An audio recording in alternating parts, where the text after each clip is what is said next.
तो आज हम आप लोग को कजरी गीत सुनाने जा रहे हैं दोस्तों, तो आप लोग जरूर सुनना, दीदी के साथ हैं और सुनना और प्यारा प्यारा सा कमेंट करना। आप लोग से रिक्वेस्ट है कि इनके चैनल को ज़्यादा से ज़्यादा शेयर करिएगा, लाइक करिएगा और सपोर्ट करिएगा। आप सबकी सपोर्ट की ज़रूरत है इन्हें। और हम लोग कजरी गीत सुना रहे हैं। एक दिन अयोध्या सैया अपने ससुराल में, सावन के बहार में ना।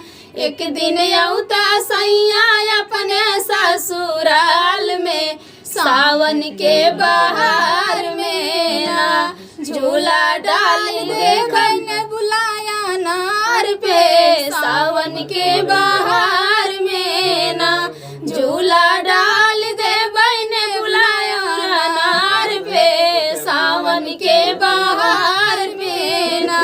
जवना भाभी से परसावे जवन अपने हाथ से, सावन के बहार में ना। जवना भाभी से परसावे जवन अपने हाथ से, सावन के बहार में ना।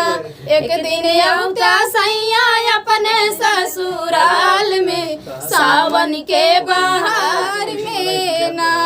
झूला डाल दे बन बुला के अनार पे, सावन के बहार में ना।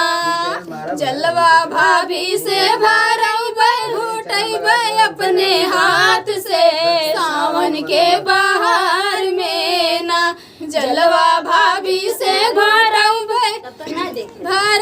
घुटई अपने हाथ से, सावन के बहार में ना। एक दिन अयोध्या सैया अपने ससुराल में, सावन के बहार में ना। झूला डाल दे बन बुलाया अनार पे, सावन के बहार में ना।